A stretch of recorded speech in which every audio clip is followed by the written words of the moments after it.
Assalamualaikum warahmatullahi wabarakatuh.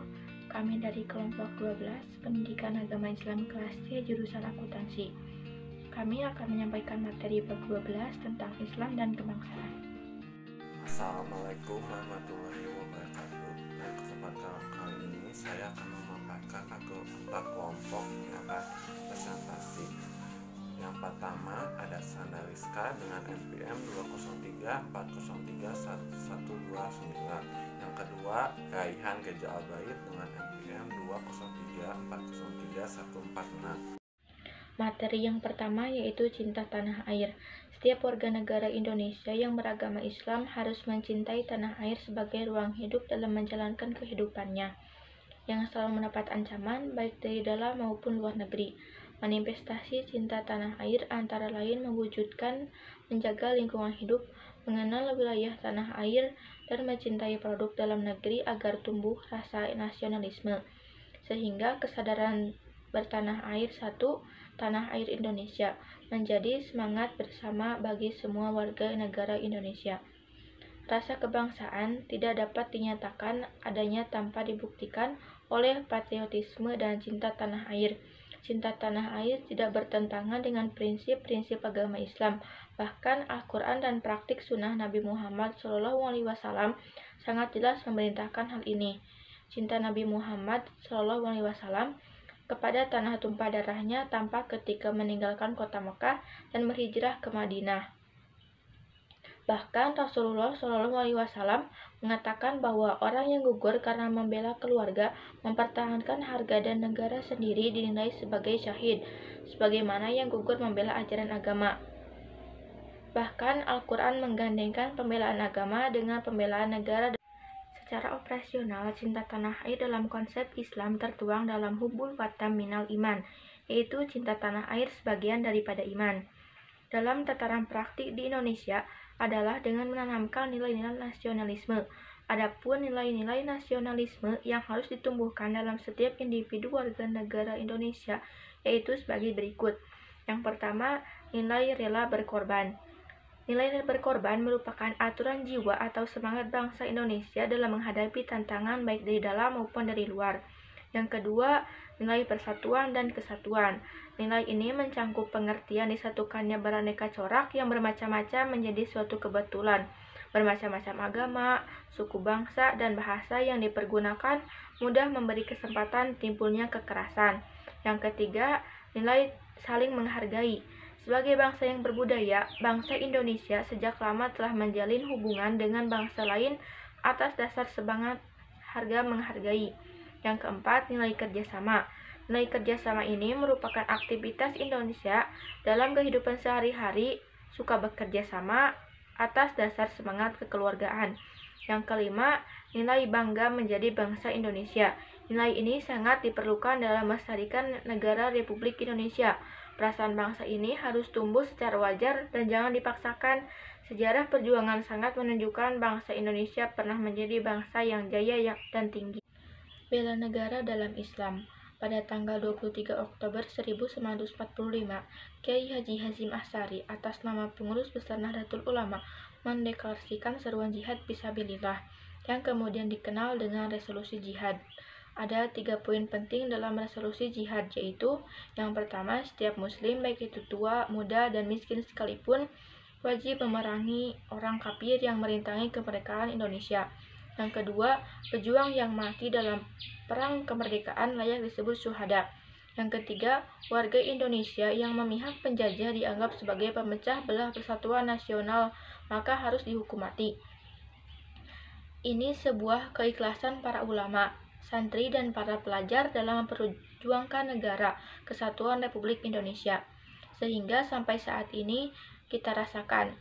Tinggal kita memelihara dan mengisinya dengan berbagai macam kebaikan, karya nyata, amal solih, baik itu ritual maupun sosial, sehingga tercipta ba'dal talbiyah wa rabbun ghafur, negara yang aman, sejahtera, dan Allah meridhoinya.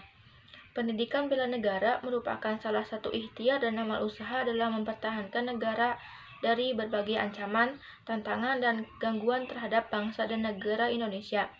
Dalam hukum pendidikan bela negara dijelaskan dalam Undang-Undang Dasar 1945 pasal 30 yang berbunyi, tiap-tiap warga negara berhak dan wajib ikut serta dalam usaha pembelaan negara.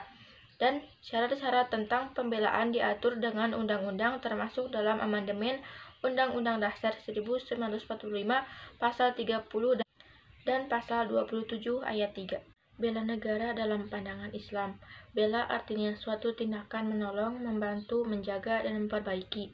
Negara adalah wilayah yang memiliki kedaulatan penuh yang menyelenggarakan suatu pemerintahan.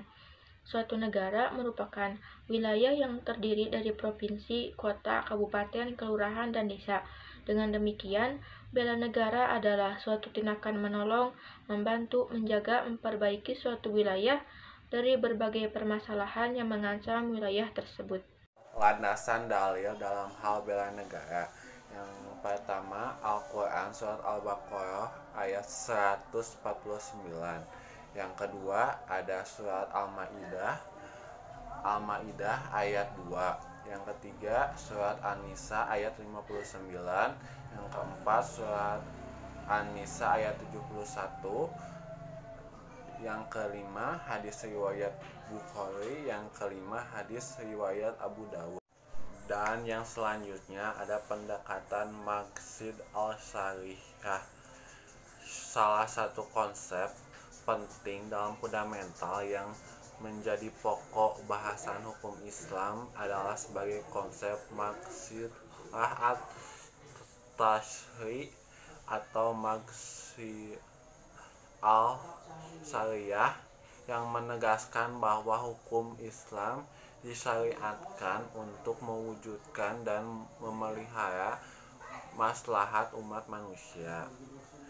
Adapun inti dari konsep maghsila al-syariah untuk mewujudkan kebaikan sekaligus menghindarkan keburukan atau menarik manfaat dan menolak mudarat, istilah yang sepadan dengan inti dari maghsila al-syariah tersebut adalah maslahat.